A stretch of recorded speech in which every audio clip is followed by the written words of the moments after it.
The Boscombe Valley Mystery. We were seated at breakfast one morning, my wife and I, when the maid brought in a telegram. It was from Sherlock Holmes and ran in this way. "Have you a couple of days to spare? Have just been wired for from the west of England in connection with Boscombe Valley tragedy. Shall be glad if you will come with me. Air and scenery perfect. Leave Paddington by the 11:15. "What do you say, dear?" said my wife, looking across at me. "Will you go?" "I really don't know what to say. I have a fairly long list at present." "Oh, Anstruther would do your work for you. You have been looking a little pale lately. I think that the change would do you good. And you are always so interested in Mr. Sherlock Holmes's cases." "I should be ungrateful if I were not, seeing what I gained through one of them," I answered. "But if I am to go, I must pack at once, for I have only half an hour." My experience of camp life in Afghanistan had at least had the effect of making me a prompt and ready traveler. My wants were few and simple, so that in less than the time stated, I was in a cab with my valise, rattling away to Paddington Station. Sherlock Holmes was pacing up and down the platform, his tall, gaunt figure made even gaunter and taller by his long grey travelling cloak and close-fitting cloth cap. "It is really very good of you to come, Watson," said he. "It makes a considerable difference to me having someone with me on whom I can thoroughly rely. Local aid is always either worthless or else biased. If you will keep the two corner seats, I shall get the tickets." We had the carriage to ourselves, save for an immense litter of papers which Holmes had brought with him. Among these he rummaged and read, with intervals of note-taking and of meditation, until we were past Reading. Then he suddenly rolled them all into a gigantic ball and tossed them up onto the rack. "Have you heard anything of the case?" he asked. "Not a word. I have not seen a paper for some days." "The London press has not had very full accounts. I have just been looking through all the recent papers in order to master the particulars. It seems from what I gather to be one of those simple cases which are so extremely difficult." "That sounds a little paradoxical." "But it is profoundly true. Singularity is almost invariably a clue. The more featureless and commonplace a crime is, the more difficult it is to bring it home. In this case, however, they have established a very serious case against the son of the murdered man." "It is a murder, then?" "Well, it is conjectured to be so. I shall take nothing for granted until I have the opportunity of looking personally into it. I will explain the state of things to you as far as I have been able to understand it in a very few words. Boscombe Valley is a country district not very far from Ross in Herefordshire. The largest landed proprietor in that part is a Mr. John Turner, who made his money in Australia and returned some years ago to the old country. One of the farms which he held, that of Hatherley, was lent to Mr. Charles McCarthy, who was also an ex-Australian. The men had known each other in the colonies, so that it was not unnatural that, when they came to settle down, that they should do so as near each other as possible. Turner was apparently the richer man, so McCarthy became his tenant, but still remained, it seems, upon terms of perfect equality, as they were frequently together. McCarthy had one son, a lad of 18, and Turner had an only daughter of the same age, but neither of them had wives living. They appear to have avoided the society of the neighbouring English families and to have led retired lives, though both the McCarthys were fond of sport and were frequently seen at the race meetings of the neighbourhood. McCarthy kept two servants, a man and a girl. Turner had a considerable household, some half-dozen at the least. That is as much as I have been able to gather about the families. Now for the facts. On June 3rd, that is Monday last, McCarthy left his house at Hatherley about 3 in the afternoon and walked down to the Boscombe Pool, which is a small lake formed by the spreading out of the stream which runs down the Boscombe Valley. He had been out with his serving man in the morning at Ross, and he had told the man that he must hurry, as he had an appointment of importance to keep at 3. From that appointment he never came back alive. From Hatherley farmhouse to the Boscombe Pool is a quarter of a mile, and 2 people saw him as he passed over this ground. One was an old woman whose name is not mentioned, and the other was William Crowder, a gamekeeper in the employ of Mr. Turner. Both these witnesses deposed that Mr. McCarthy was walking alone. The gamekeeper adds that within a few minutes of his seeing Mr. McCarthy pass, he had seen his son, Mr. James McCarthy, going the same way with a gun under his arm. To the best of his belief, the father was actually in sight at the time and the son was following him. He thought no more of the matter until he heard in the evening of the tragedy that had occurred. The two McCarthys were seen after the time when William Crowder, the gamekeeper, lost sight of them. The Boscombe pool is thickly wooded round, with just a fringe of grass and of reeds round the edge. A girl of 14, Patience Moran, who is the daughter of the lodgekeeper of the Boscombe Valley estate, was in one of the woods picking flowers.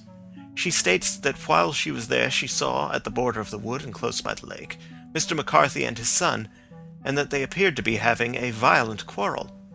She heard Mr. McCarthy the elder using very strong language to his son, and she saw the latter raise up his hand as if to strike his father. She was so frightened by their violence that she ran away and told her mother when she reached home that she had left the two McCarthys quarreling near Boscombe Pool, and that she was afraid that they were going to fight. She had hardly said the words when young Mr. McCarthy came running up to the lodge to say that he had found his father dead in the wood, and to ask for the help of the lodgekeeper. He was much excited, without either his gun or his hat, and his right hand and sleeve were observed to be stained with fresh blood. On following him, they found the dead body stretched out upon the grass beside the pool. The head had been beaten in by repeated blows of some heavy and blunt weapon. The injuries were such as might very well have been inflicted by the butt end of his son's gun, which was found lying on the grass within a few paces of the body. Under these circumstances, the young man was instantly arrested, and a verdict of willful murder having been returned at the inquest on Tuesday, he was on Wednesday brought before the magistrates at Ross, who have referred the case to the next assizes. Those are the main facts of the case, as they came out before the coroner and the police court. "I could hardly imagine a more damning case," I remarked. "If ever circumstantial evidence pointed to a criminal, it does so here." "Circumstantial evidence is a very tricky thing," answered Holmes thoughtfully. "It may seem to point very straight to one thing, but if you shift your own point of view a little, you may find it pointing in an equally uncompromising manner to something entirely different. It must be confessed, however, that the case looks exceedingly grave against the young man, and it is very possible that he is indeed the culprit. There are several people in the neighborhood, however, and among them Miss Turner, the daughter of the neighboring landowner, who believe in his innocence, and who have retained Lestrade, whom you may recollect in connection with the study in scarlet, to work out the case in his interest. Lestrade, being rather puzzled, has referred the case to me, and hence it is that two middle-aged gentlemen are flying westward at 50 miles an hour, instead of quietly digesting their breakfasts at home." "I am afraid," said I, "that the facts are so obvious that you will find little credit to be gained out of this case." "There is nothing more deceptive than an obvious fact," he answered, laughing. "Besides, we may chance to hit upon some other obvious facts, which may have been by no means obvious to Mr. Lestrade. You know me too well to think that I am boasting when I say that I shall either confirm or destroy his theory by means which he is quite incapable of employing or even of understanding. To take the first example to hand, I very clearly perceive that in your bedroom the window is upon the right-hand side, and yet I question whether Mr. Lestrade would have noticed even so self-evident a thing as that." "How on earth—" "My dear fellow, I know you well. I know the military neatness which characterizes you. You shave every morning, and in this season you shave by the sunlight. But since your shaving is less and less complete as we get farther back on the left side, until it becomes positively slovenly as we get round the angle of the jaw, it is surely very clear that that side is less illuminated than the other. I could not imagine a man of your habits looking at himself in an equal light and being satisfied with such a result. I only quote this as a trivial example of observation and inference. Therein lies my métier, and it is just possible that it may be of some service in the investigation which lies before us. There are one or two minor points which are brought out in the inquest and which are worth considering."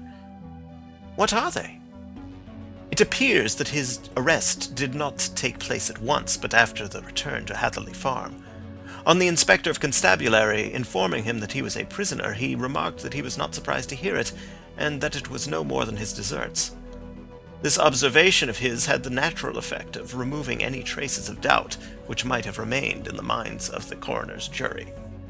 "It was a confession!" I ejaculated. "No, for it was followed by a protestation of innocence. Coming on top of such a damning series of events, it was at the least a most suspicious remark." "On the contrary," said Holmes, "it is the brightest rift which I can at present see in the clouds. However innocent he might be, he could not be such an absolute imbecile as not to see that the circumstances were very black against him. Had he appeared surprised at his own arrest, or feigned indignation at it, I should have looked upon it as highly suspicious, because such surprise or anger would not be natural under the circumstances, and yet might appear to be the best policy to a scheming man. His frank acceptance of the situation marks him as either an innocent man, or else as a man of considerable self-restraint and firmness. As to his remark about his deserts, it was also not unnatural, if you consider that he stood beside the dead body of his father, and that there is no doubt that he had that very day so far forgotten his filial duty as to bandy words with him, and even, according to the little girl whose evidence is so important, to raise his hand as if to strike him. The self-reproach and contrition which are displayed in his remark appear to me to be the signs of a healthy mind rather than of a guilty one." I shook my head. "Many men have been hanged on far slighter evidence," I remarked. "So they have, and many men have been wrongfully hanged." "What is the young man's own account of the matter?" "It is, I am afraid, not very encouraging to his supporters, though there are one or two points in it which are suggestive.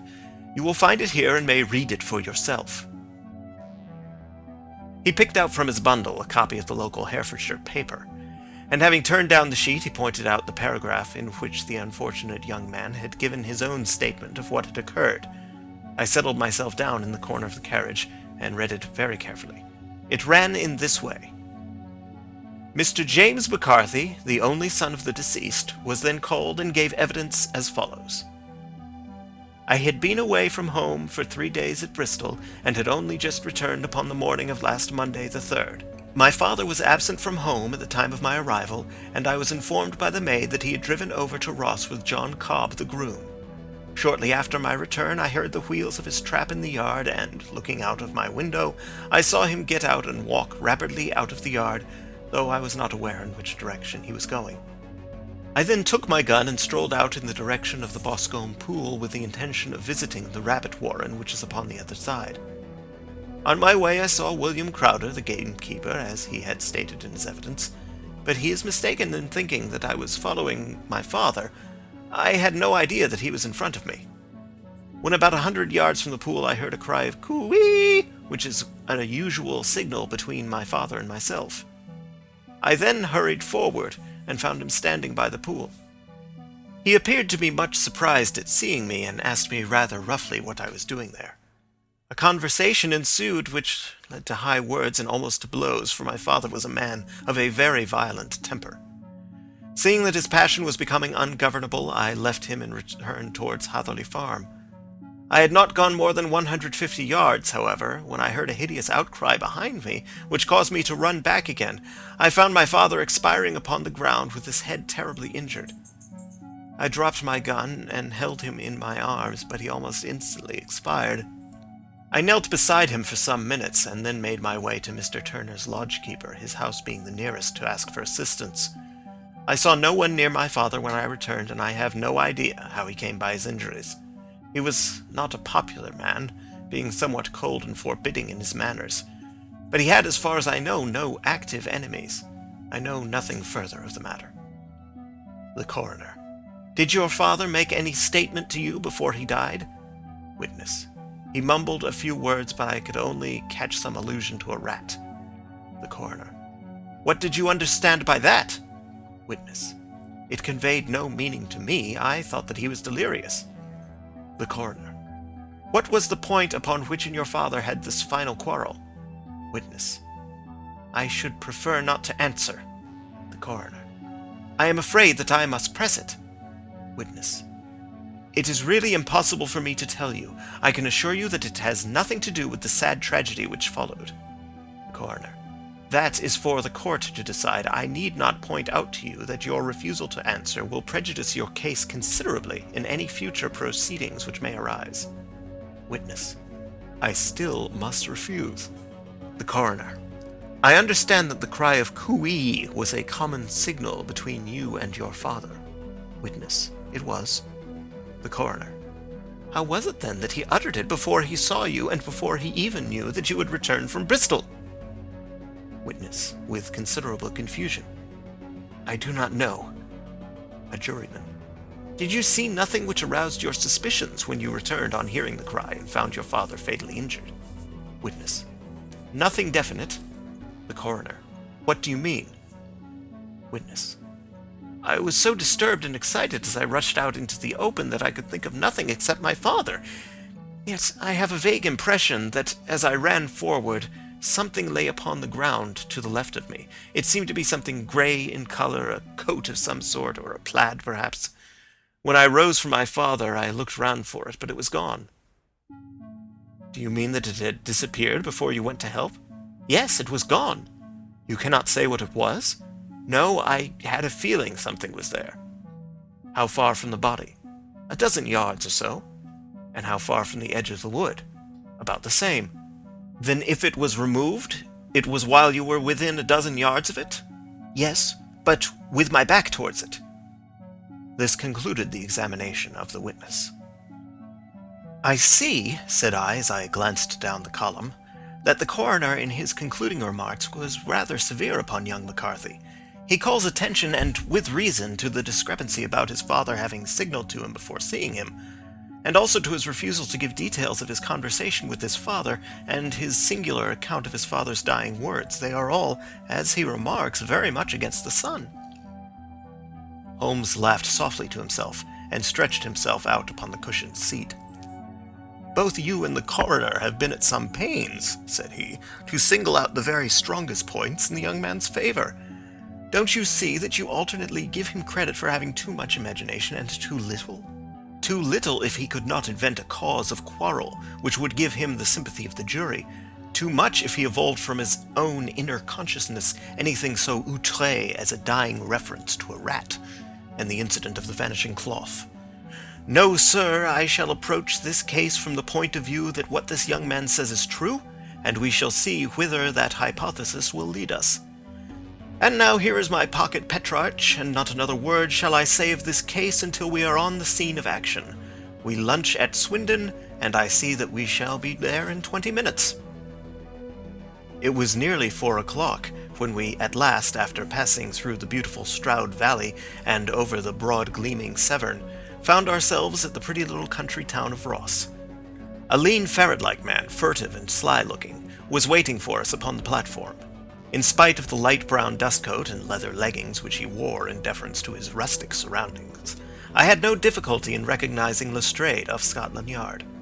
With him we drove to the Hereford Arms, where a room had already been engaged for us. "I have ordered a carriage," said Lestrade as we sat over a cup of tea. "I knew your energetic nature, and that you would not be happy until you had been on the scene of the crime." "It was very nice and complimentary of you," Holmes answered. "It is entirely a question of barometric pressure." Lestrade looked startled. "I do not quite follow," he said. "How is the glass? 29, I see. No wind and not a cloud in the sky. I have a case full of cigarettes here which needs smoking, and the sofa is very much superior to the usual country hotel abomination. I do not think that it is probable that I shall use the carriage tonight." Lestrade laughed indulgently. "You have no doubt already formed your conclusions from the newspapers," he said. "The case is as plain as a pikestaff, and the more one goes into it, the plainer it becomes. Still, of course, one can't refuse a lady, and such a very positive one, too. She has heard of you, and would have your opinion, though I repeatedly told her that there was nothing which you could do which I had not already done. Why, bless my soul, here is her carriage at the door." He had hardly spoken before there rushed into the room one of the most lovely young women that I have ever seen in my life. Her violet eyes shining, her lips parted, a pink flush upon her cheeks, all thought of her natural reserve lost in her overpowering excitement and concern. "Oh, Mr. Sherlock Holmes!" she cried. glancing from one to the other of us, and finally with a woman's quick intuition fastening upon my companion. "I am so glad that you have come. I've driven down to tell you so. I know that James didn't do it. I know it, and I want you to start upon your work knowing it too. Never let yourself doubt upon that point. We have known each other since we were little children, and I know his faults, as no one else does, but he is too tender-hearted to hurt a fly. Such a charge is absurd to anyone who really knows him." "I hope we may clear him, Miss Turner," said Sherlock Holmes. "You may rely upon my doing all that I can." "But you have read the evidence. You have formed some conclusion. Do you not see some loophole, some flaw? Do you not yourself think that he is innocent?" "I think that it is very probable." "There now," she cried, throwing back her head and looking defiantly at Lestrade. "You hear? He gives me hopes." Lestrade shrugged his shoulders. "I am afraid that my colleague has been a little quick in forming his conclusions," he said. "But he is right. Oh, I know that he is right. James never did it. And about his quarrel with his father, I am sure that the reason why he would not speak about it to the coroner is because I was concerned in it." "In what way?" asked Holmes. "It is no time for me to hide anything. James and his father had many disagreements about me. Mr. McCarthy was very anxious that there should be a marriage between us. James and I have always loved each other as brother and sister, but of course he is young and has seen very little of life yet, and well, naturally he did not wish to do anything like that yet, so there were quarrels, and this, I am sure, was one of them." "And your father?" asked Holmes. "Was he in favor of such a union?" "No, he was averse to it also. No one but Mr. McCarthy was in favor of it." A quick blush passed over her fresh young face as Holmes shot one of his keen, questioning glances at her. "Thank you for this information," said he. "May I see your father if I call tomorrow?" "I am afraid the doctor won't allow it." "The doctor?" "Yes. Have you not heard?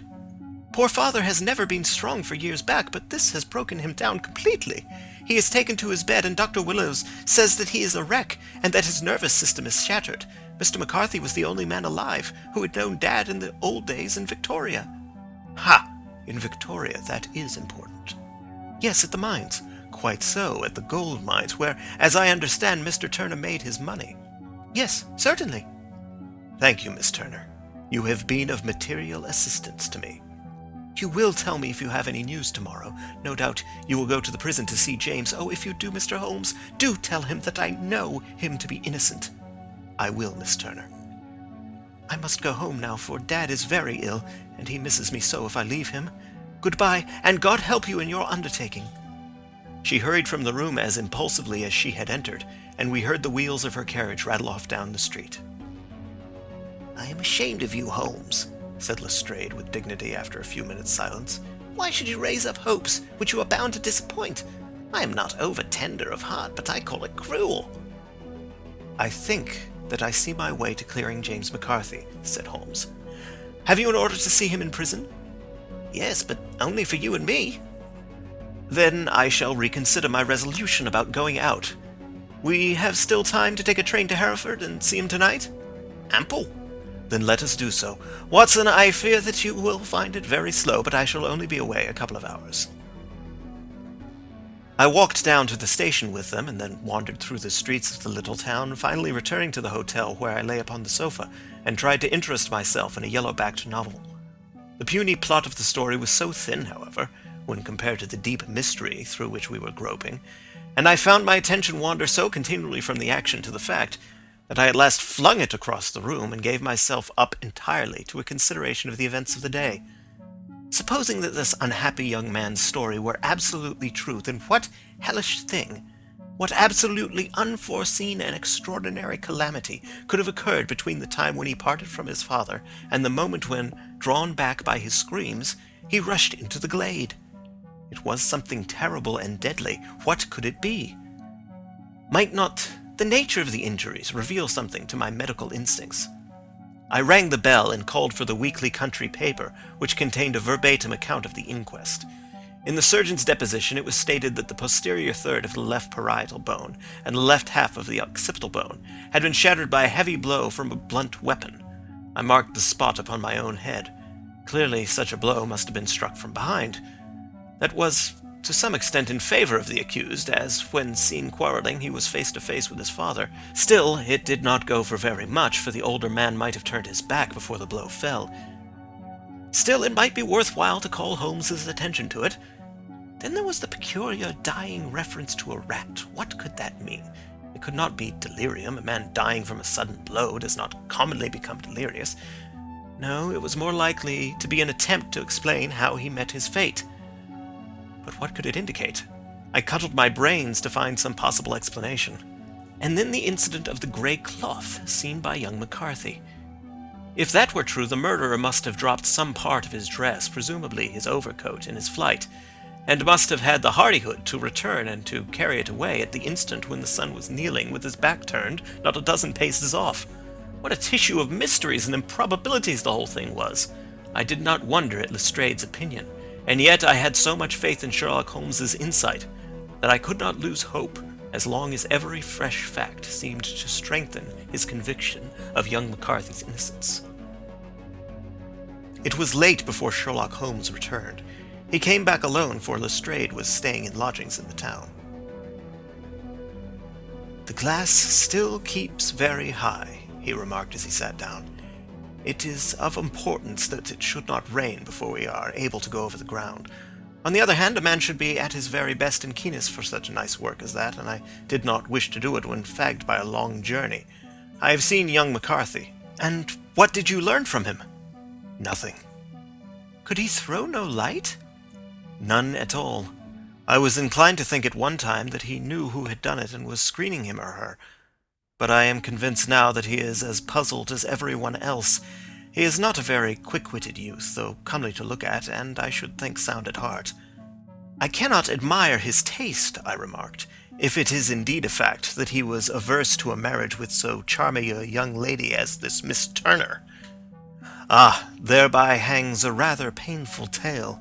This fellow is madly, insanely in love with her, but some 2 years ago, when he was only a lad, and before he really knew her, for she had been away 5 years at a boarding school, what does the idiot do but get into the clutches of a barmaid in Bristol and marry her at a registry office? No one knows a word of the matter, but you can imagine how maddening it must be to him to be upbraided for not doing what he would give his very eyes to do, but which he knows to be absolutely impossible. It was sheer frenzy of this sort which made him throw his hands up into the air when his father, at their last interview, was goading him on to propose to Miss Turner. On the other hand, he had no means of supporting himself, and his father, who was by all accounts a very hard man, would have thrown him over utterly had he known the truth. It was with his barmaid wife that he had spent the last 3 days in Bristol, and his father did not know where he was. Mark that point, it is of importance. Good has come out of evil, however, for the barmaid, finding from the papers that he is in serious trouble and likely to be hanged, has thrown him over utterly and has written to him to say that she has a husband already in the Bermuda dockyard, so that there is really no tie between them. I think that bit of news has consoled young McCarthy for all that he has suffered." "But if he is innocent, who has done it?" "Ah, who? I would call your attention very particularly to 2 points. One is that the murdered man had an appointment with someone at the pool, and that the someone could not have been his son, for his son was away, and he did not know when he would return. The second is that the murdered man was heard to cry cooee before he knew that his son had returned. Those are the crucial points upon which the case depends. And now let us talk about George Meredith, if you please, and we shall leave all minor matters until tomorrow." There was no rain, as Holmes had foretold, and the morning broke bright and cloudless.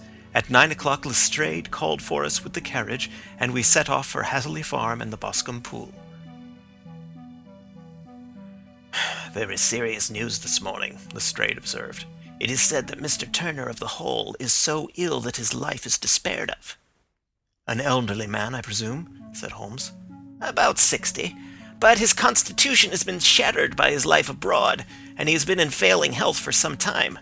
This business has had a very bad effect upon him. He was an old friend of McCarthy's, and, I may add, a great benefactor to him, for I have learned that he gave him Hatherley Farm rent-free." "Indeed, that is interesting," said Holmes.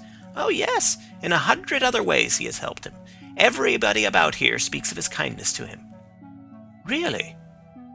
Does it not strike you as a little singular that this McCarthy, who appears to have had little of his own, and to have been under such obligations to Turner, should still talk of marrying his son to Turner's daughter, who is presumably heiress to the estate, and that in such a very cocksure manner, as if it were merely a case of proposal and all else would follow? It is the more strange since we know that Turner himself was averse to the idea. The daughter told us as much. Do you not deduce something from that?" "We have got to the deduces and the inferences," said Lestrade, winking at me.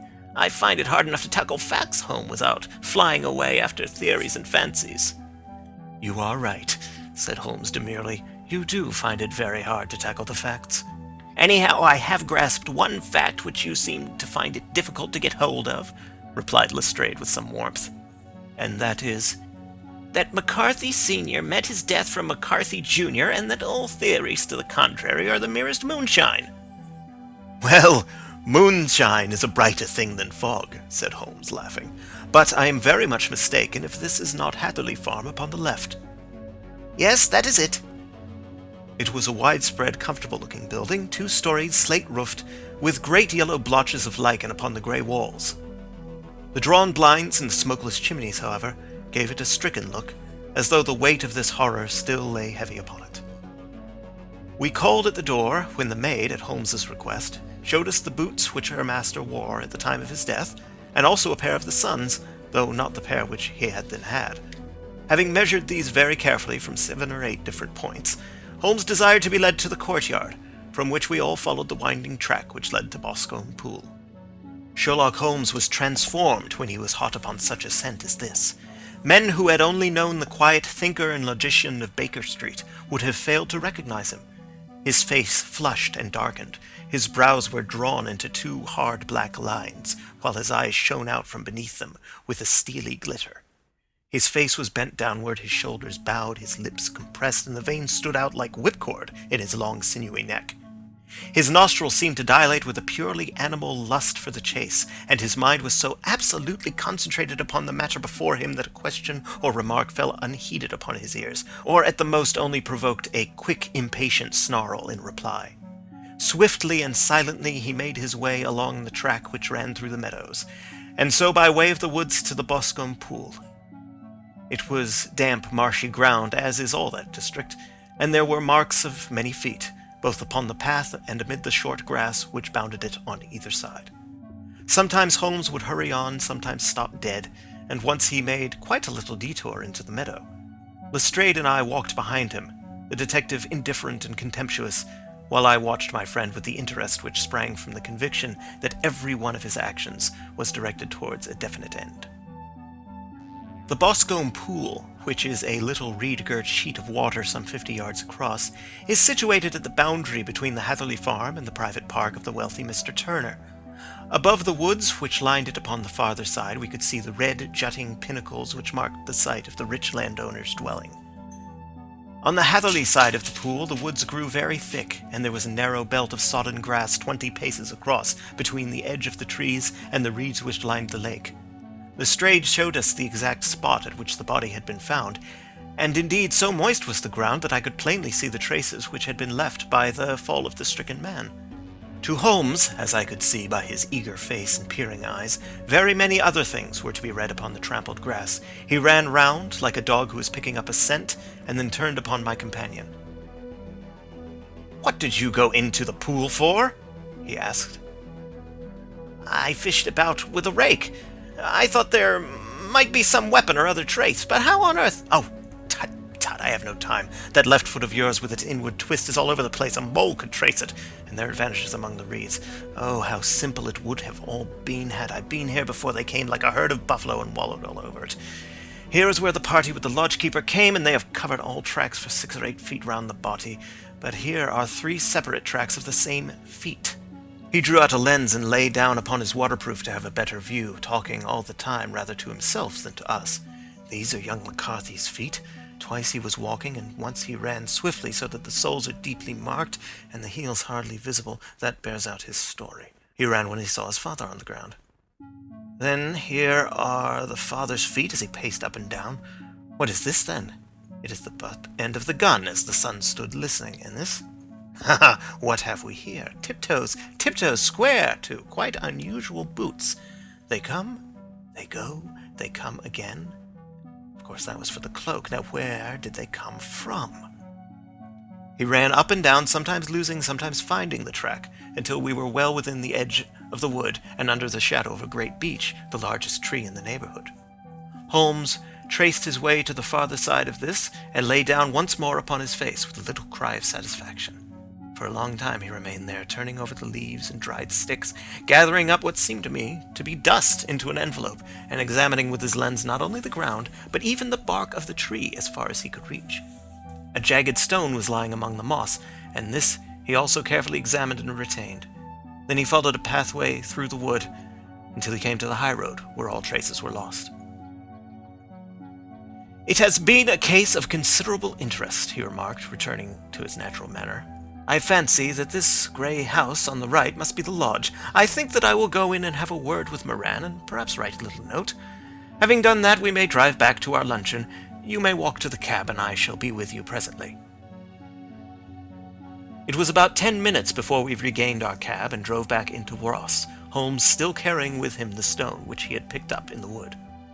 "This may interest you, Lestrade," he remarked, holding it out. "The murder was done with it." "I see no marks." "There are none." "How do you know, then?" "The grass was growing under it. It had only lain there a few days. There was no sign of a place whence it had been taken. It corresponds with the injuries. There is no sign of any other weapon." "And the murderer?" "Is a tall man, left-handed, limps with the right leg, wears thick-soled shooting boots and a grey cloak, smokes Indian cigars, uses a cigar holder, and carries a blunt penknife in his pocket. There are several other indications, but these may be enough to aid us in our search." Lestrade laughed. "I am afraid that I am still a skeptic," he said. "Theories are all very well, but we have to deal with a hard-headed British jury." "Nous verrons," answered Holmes calmly. "You work your own method, and I shall work mine. I shall be busy this afternoon, and shall probably return to London by the evening train." "And leave your case unfinished?" "No, finished." "But the mystery?" "It is solved." "Who is the criminal, then?" "The gentleman I describe." "But who is he?" "Surely it would not be difficult to find out. This is not such a populous neighborhood." Lestrade shrugged his shoulders. "I am a practical man," he said, "and I really cannot undertake to go about the country looking for a left-handed gentleman with a game leg. I should become the laughing-stock of Scotland Yard." "All right," said Holmes quietly. "I have given you the chance. Here are your lodgings. Goodbye. I shall drop you a line before I leave." Having left Lestrade at his rooms, we drove to our hotel, where we found lunch upon the table. Holmes was silent and buried in thought, with a pained expression upon his face, as one who finds himself in a perplexing position. "Look here, Watson," he said when the cloth was cleared. "Just sit down in this chair and let me preach to you for a little. I don't know quite what to do, and I should value your advice. Light a cigar and let me expound." "Pray do so." "Well, now, in considering this case, there are 2 points about young McCarthy's narrative which struck us both instantly, although they impressed me in his favor and you against him. One was the fact that his father should, according to his account, cry "cooey" before seeing him. The other was his singular dying reference to a rat. He mumbled several words, you understand, but that was all that caught the son's ear. Now, from this double point our research must commence, and we will begin it by presuming that what the lad says is absolutely true. What of this cooey, then? Well, obviously it could not have been meant for the son. The son, as far as he knew, was in Bristol. It was mere chance that he was within earshot. The cooey was meant to attract the attention of whoever it was that he had the appointment with. But cooey is a distinctly Australian cry, and one which is used between Australians. There is a strong presumption that the person whom McCarthy expected to meet him at Boscombe Pool was someone who had been in Australia. What of the rat, then? Sherlock Holmes took a folded paper from his pocket and flattened it out on the table. "This is a map of the colony of Victoria," he said. "I wired to Bristol for it last night." He put his hand over part of the map. "What do you read?" "A rat," I read. And now he raised his hand. Ballarat! Quite so. That was the word the man uttered, and of which his son only caught the last two syllables. He was trying to utter the name of his murderer, so-and-so of Ballarat. "It is wonderful!" I exclaimed. "It is obvious.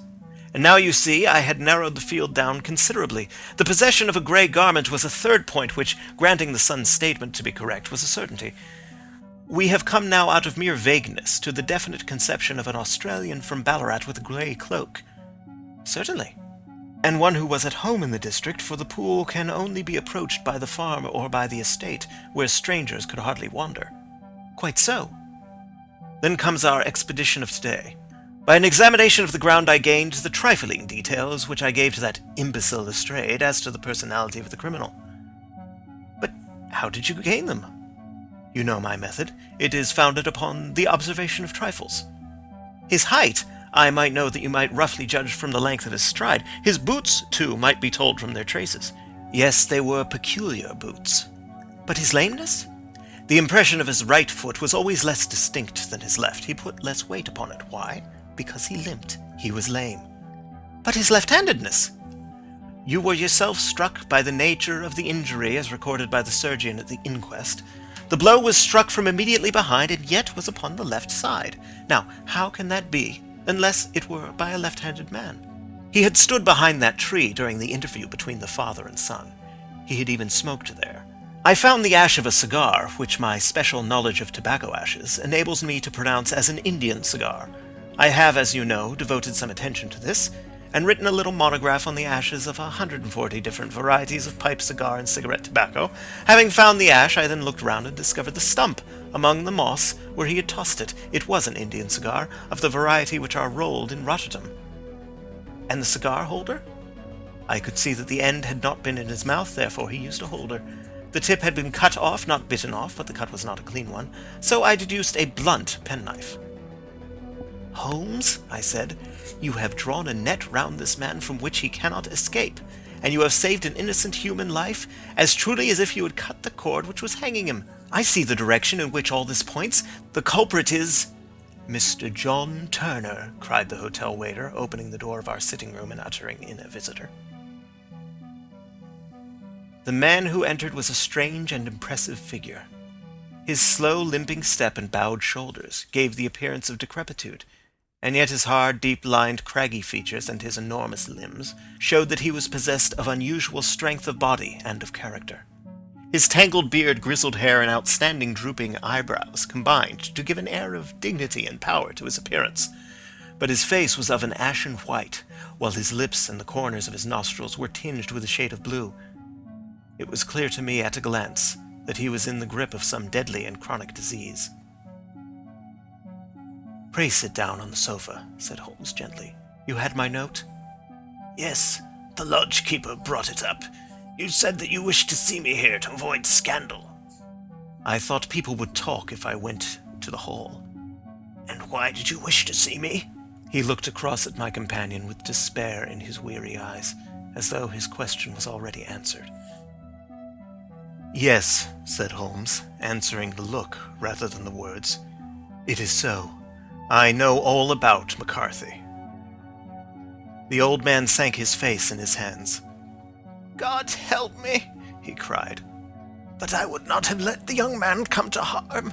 I give you my word that I would have spoken out if it went against him at the assizes." "I am glad to hear you say so," said Holmes gravely. "I would have spoken now, had it not been for my dear girl. It would break her heart. It will break her heart when she hears that I am arrested." "It may not come to that," said Holmes. "What?" "I am no official agent. I understand that it was your daughter who required my presence here, and I am acting in her interests. Young McCarthy must be got off, however."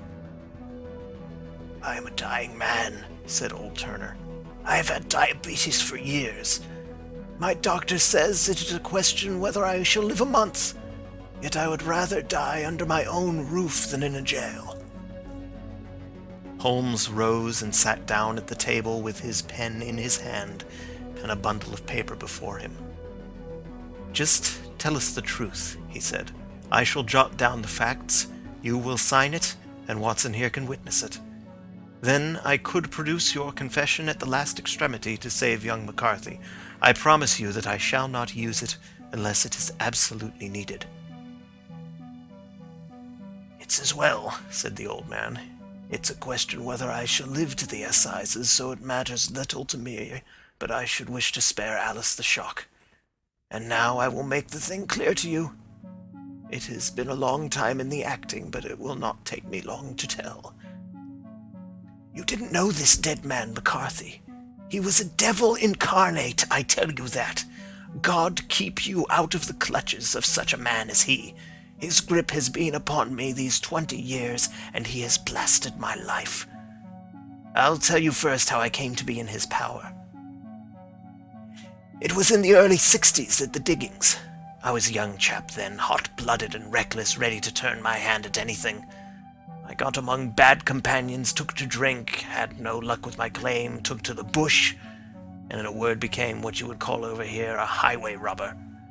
There were 6 of us, and we had a wild, free life of it, sticking up a station from time to time, or stopping the wagons on the road to the diggings. Black Jack of Ballarat was the name I went under, and our party is still remembered in the colony as the Ballarat Gang. One day, a gold convoy came down from Ballarat to Melbourne, and we lay in wait for it and attacked it. There were 6 troopers and 6 of us, so it was a close thing, but we emptied 4 of their saddles at the first volley. 3 of our boys were killed, however, before we got the swag. I put my pistol to the head of the wagon driver, who was this very man McCarthy.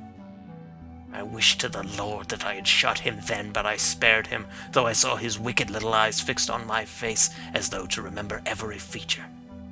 We got away with the gold, became wealthy men, and made our way over to England without being suspected. There I parted from my old pals and determined to settle down to a quiet and respectable life. I bought this estate, which chanced to be in the market, and I set myself to do a little good with my money to make up for the way in which I had earned it. I married too, and though my wife died young, she left me my dear little Alice. Even when she was just a baby, her wee hand seemed to lead me down the right path as nothing else had ever done. In a word, I turned over a new leaf and did my best to make up for the past. All was going well when McCarthy laid his grip upon me. I had gone up to town about an investment, and I met him in Regent Street with hardly a coat to his back or a boot to his foot. "Here we are, Jack," says he, touching me on the arm. "We'll be as good as a family to you. There's 2 of us, me and my son, and you can have the keeping of us.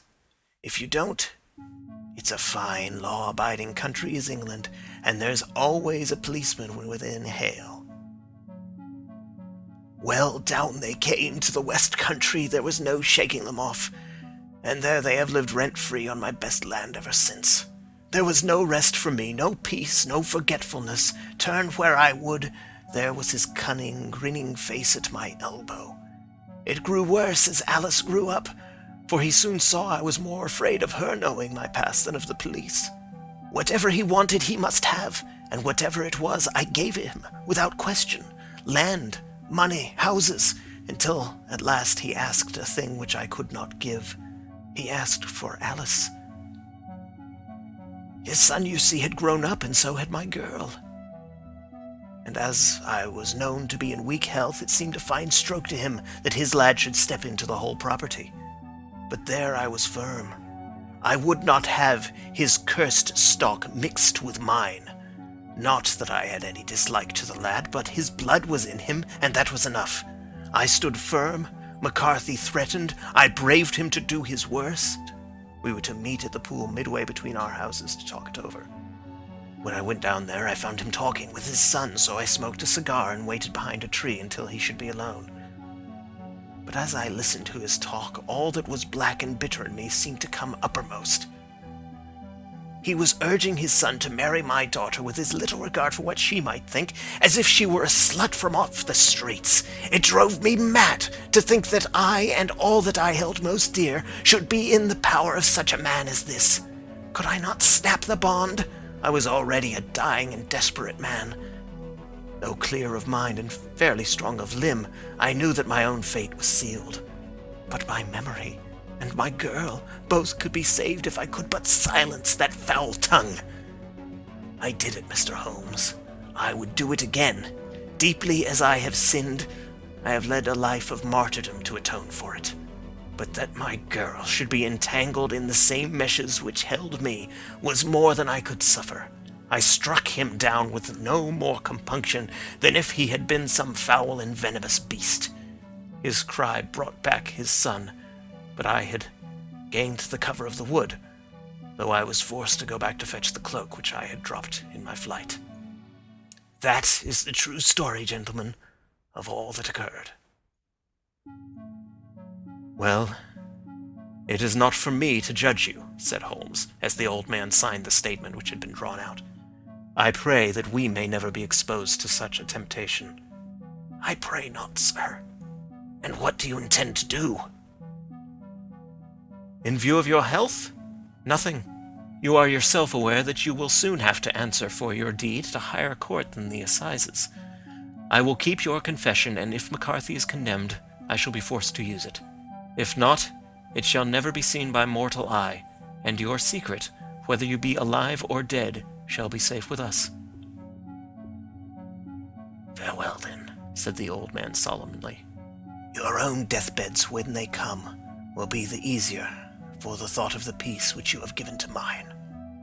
Tottering and shaking in all his giant frame, he stumbled slowly from the room. God help us, said Holmes after a long silence.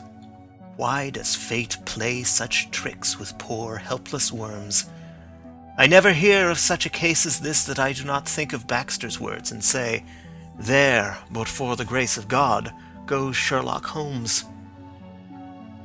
James McCarthy was acquitted at the assizes on the strength of a number of objections which had been drawn out by Holmes and submitted to the defending counsel.